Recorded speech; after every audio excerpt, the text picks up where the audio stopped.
going on, guys? This is Martyrs Brigade 99 coming to you once again with another session of Dark Souls commentary. Alright guys, so we're back at it in the Pontiff with a little PvP 101. Just some personal learning lessons. And when I say 101, obviously I'm not talking about teaching you guys something, right? Because I have a hard time with PvP myself. But as I said in the last video, I've been spending the last few weeks just dedicating all my time to PvP. I'm pretty much done PvE. I have yet to reach platinum because there's still two things that I need to do that I just really don't feel like doing. Farming for those items for the Dark Moon Blade, so I can get the miracle and get the ring. It's only a matter of time. I know I can get dropped the ring, but at the end of the day, I still have to deal with those items to get the spell, right? Because either one, you can wait on invasions, or they can be farmed through the Silver Knights. I just don't feel like farming PvE enemies. I don't. But I'll get to it. I think that's the only thing right now that's preventing me from getting platinum status in this game. All right, but in the meantime, I'm frequently in the Pontiff area. Frequently. I'm just trying to figure out what weapons I like. Which weapons I dislike. I'm trying to figure out, where all the hyper armor is, best weapons to use hyper armor. Because in a game that doesn't have Poise, which at this point I'm fine with, you have to work with what's there. Now, in the last two videos, we had a discussion about Poise. And in both of those videos, I basically said that I was on the fence about it. And I gave those reasons. But one thing I didn't really talk about is why I think Poise will break the game. And I'm only going to talk about this briefly. We already had two previous videos about it. I just want to go ahead and finish up that conversation real quick. So one reason why I think Poise will break the game, and I hope they just leave the game the way it is, because before I get into the conversation, when I first started PvPing, there were things that were annoying. There were some things that I couldn't deal with. They just really got on my nerves. But for the most part, it was because I had just started to PvP. But for the past 2 weeks, that's pretty much all that I've been doing.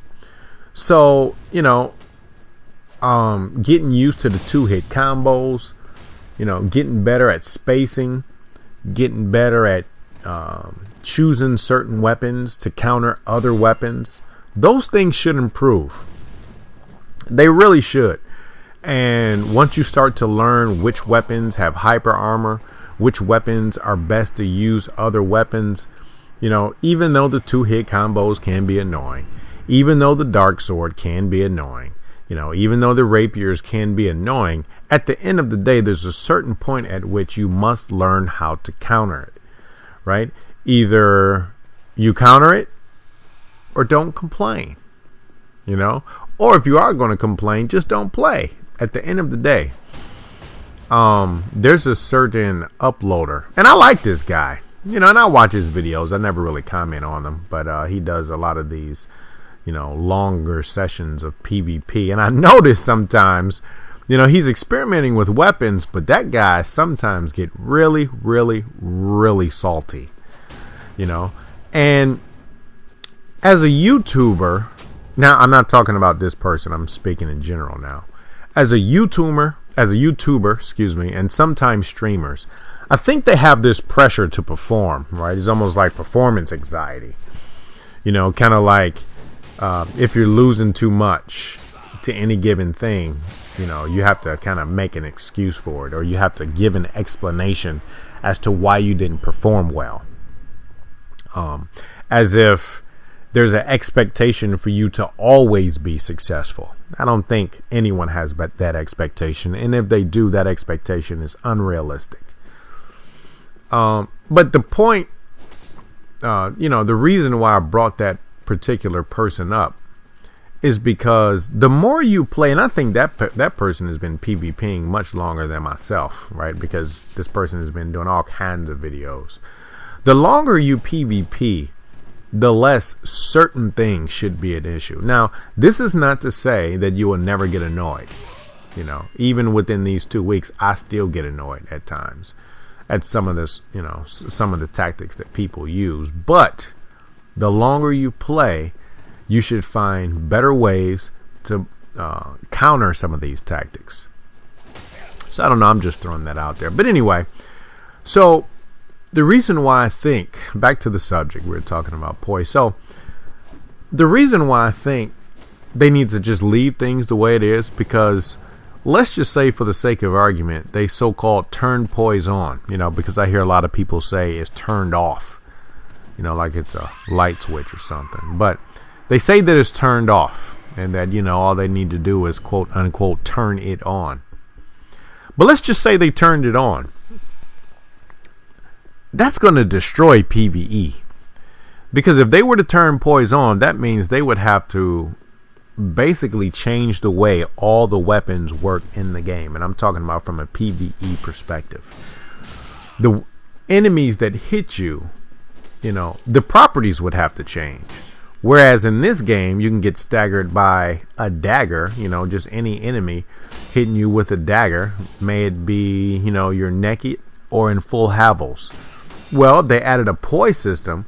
Now, they would probably be Poise breaks, kind of similar to Dark Souls 1. And if there were Poise breaks, then they might have to change enemy placement, you know, because maybe in some areas, enemies might be too easy if you can just simply run around and Poise through everything. Like, for example, what's that class? I think is the Knight. Starts off with the full Knight set. Bruh, that would probably be the go-to class in the beginning of the game, because you could Poise through many of those easy attacks. So number one, I think it would make PvE just far too easy if they quote unquote turned on the Poise mechanic. And number two, I think it would break PvE because, as I said in a previous video, PvP would just resort to Dark Souls 1. People would just run in for, you know, BS's. And granted, they are harder to do, but if you're not fearing being staggered, I mean, who cares, right? So I really hope they keep things the way they are. I think there's enough counters out there. I just think people need to explore their options. There's some players that I run into, and it's like every single time I run into them, they use the same weapons, which, I mean, you know, I don't have a problem with that. I mean, because to each their own. But one thing that I believe is you can't bitch and moan about something when you limit your gameplay to, you know, one or two things. You know, if you only play a certain way, you really can't complain, because there's a lot of options out there. You know, there's halberds and spears for reach. There's ultra great swords for well, actually ultra great swords, some of the larger hammers, and curved great swords if you want to take advantage of some of that hyper armor. You know, there's the speed weapons, there's bleed weapons, depending upon how you put your build together. So there's a lot of things out there that you know, that can be used as counters. And I just think that the longer that you PvP, the better a player should get, insofar as they are experimenting and not limiting themselves to, you know, the one-trick pony that we talked about in the last video. Okay, so enough about that. Now, one thing that I also want to talk about, which is pretty unfortunate, I think this will be the only Souls-like game where, you know, I will not be participating in random invasions. Right now, I'm currently on the fence about random invasions. In Dark Souls 1, before I even started to do these, you know, setup duels, all I did was random invasions. That was all I did.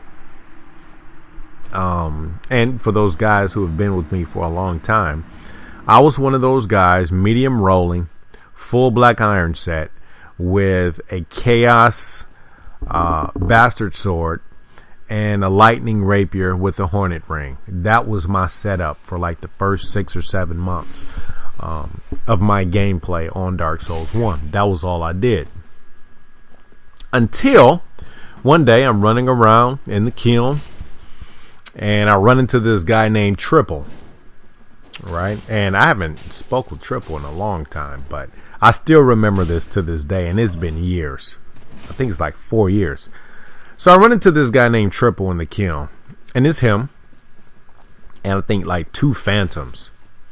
So I hornet ring all of them, right? So he sent me a message, and keep in mind, this is when my channel was fairly new. I may have had, I don't know, 500 subs, maybe 1,000, but it was pretty early on in my uploading.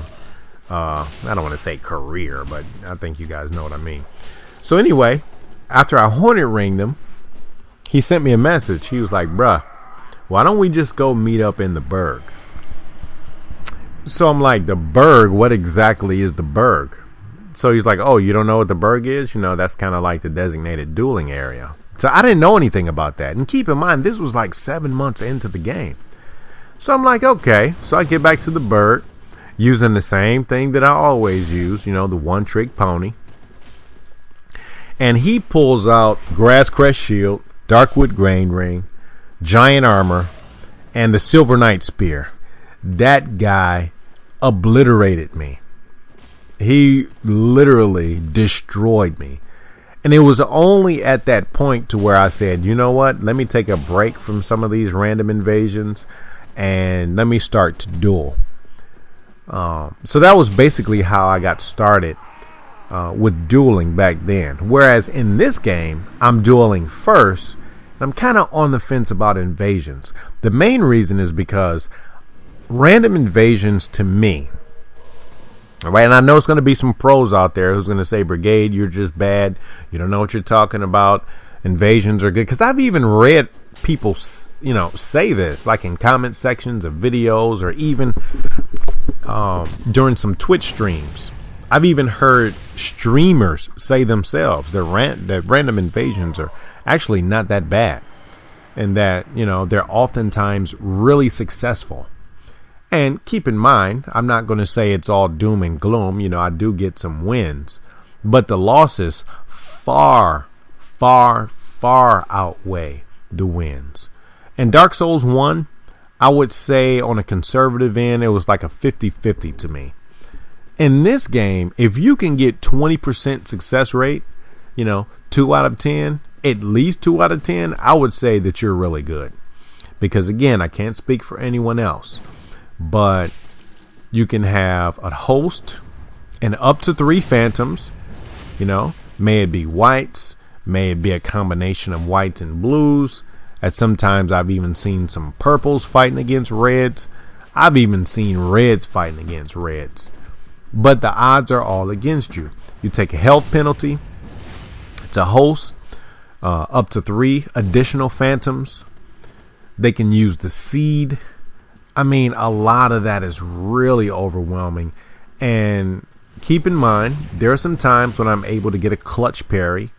You know, I am lucky at times. But with parries, at least in my experiences, you know, being sometime inconsistent, multiple players running at you with dark swords and some of these super fast swinging weapons, the fact that it's easy for you to get staggered, there's just so many things in there that, you know, is discouraging, at least for me. I can't speak for anyone else, but at least for me is discouraging. Now, keep in mind, I do understand that in a lot of cases, the more you do something, eventually you will get better.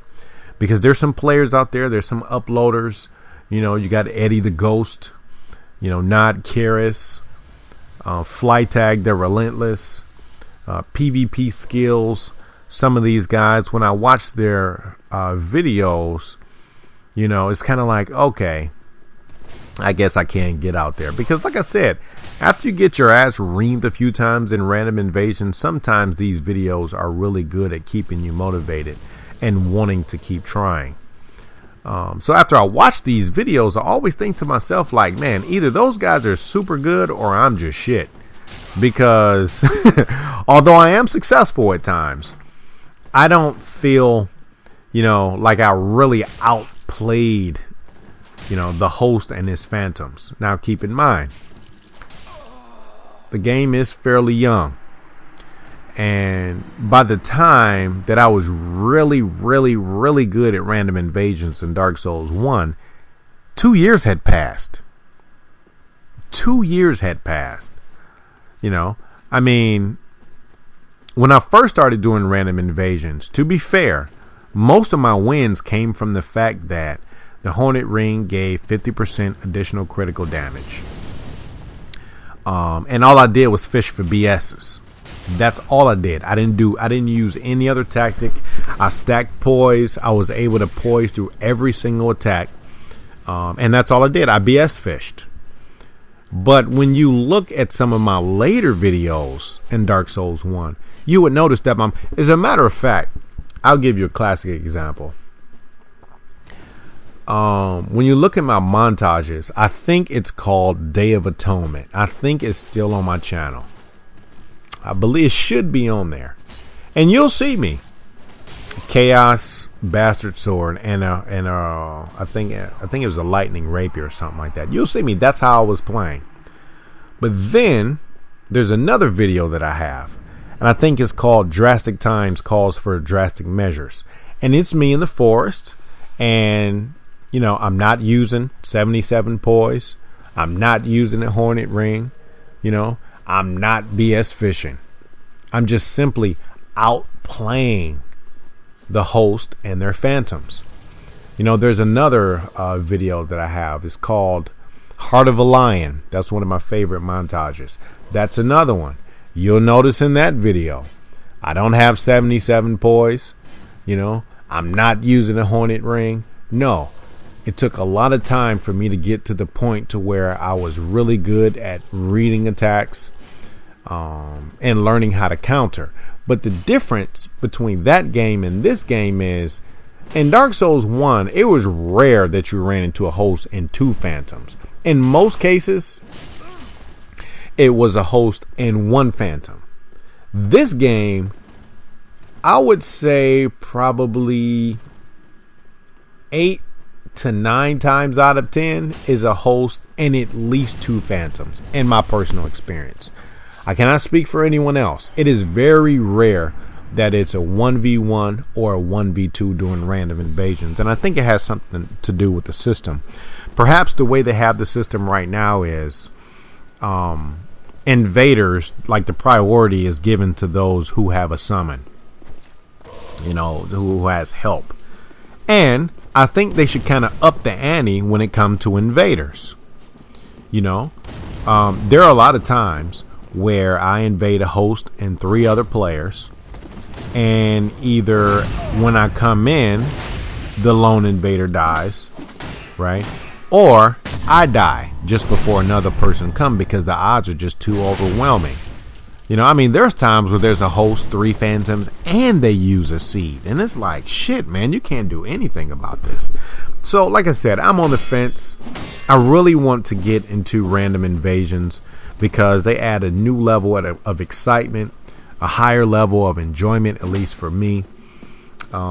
Because just doing duels all the time, at least for me, it would eventually get boring. I mean, it's good to be good, and you got a high win streak, and maybe you're streaming and you're looking good in front of all the people that you're streaming in front of. Yeah, all that is fine and dandy. But there's nothing like random invasions. May it be you playing through the game and you're being invaded by an invader, or in the other extreme, you know, you're the invader and you run up on several players. But the way this game is, it is really, really discouraging. So I would really like to offer a shout out to all those guys who's uploading all that good random invasion material, because you're definitely keeping me motivated. And when you watch how people are able to counteract some of these methods, it makes you want to get out there and try. It's almost like my Forest Hunter videos in Dark Souls 1. People used to say, dude, I mean, how come you don't show yourself getting owned? Right? And when I used to do duels, I used to show myself dying all the time. It was never about that. The main reason in a lot of those Forest videos I would show successes is because, and I mentioned this in a video in the past, taking on multiple players can be frustrating. But when you have content of people overcoming those odds, it's motivating to you. So just like the names that I gave early, you got, Eddie the Ghost. I've watched a few of his videos, and when you look at them, it's like, okay, maybe there is something that I can do. PvP skills. He's got one where he's using like strength weapons, and he's obliterating everybody. Not Karis. He's like a Japanese guy. I mean, his videos are good. Fly Tag, they're relentless. I don't know where he's from, but he's a good player as well. So when you watch this stuff, it's like, okay. And even Yami. Shout out to Yami. Yami came out with 3 videos up to this point. And they looked real good. So when you watch all this material, it's definitely enough to keep you motivated. So, like I said, I'm on the fence, but I don't want to do duels, do nothing but duels, because eventually that's going to get stale. So I think just as right now I'm just sticking with PvP, one of these days, once I find the weapons that I like and I'm comfortable and all that, one of these days I'm just going to say, hey, listen, I'm just going to do nothing but random invasions, and I'm just going to keep doing that shit until eventually I get the timings right. I'm able to counter some of these attacks, and I mean, it just is what it is. So keep in mind, to everybody with these high expectations for yourself, just like myself, you may have come from past Souls games, and you realize that the success that you had before may not necessarily exist in this game. But we're only like in week 5 or week 6. So stay encouraged when it comes to random invasions. And like I said before, I'm only speaking for myself, because there's going to be somebody in that comment section that's going to say that random invasions are easy. And if they don't say that they are easy, they're going to say, well, I know someone who's always successful, or who's mostly successful. There's always going to be a person like that. So I'm not talking to you pros. I'm talking to you regular people like me. Stay encouraged. Keep at it. I'm going to be along with you. This is basically, like a learning adventure for everybody. Because I think this game really has the potential to be really good. Even 5 weeks out, it has a lot of potential. We still have 2 DLCs coming up, more weapons, more areas. And the more we're playing and the more we're practicing, eventually, hopefully we can narrow those odds, from like, 1 in 10 to at least, 5 of 10. Right. All right, guys. So go ahead. Tell me what you think in the comment section. As always, I'll be reading your comments. And hey, until next time, Martyrs Brigade is out.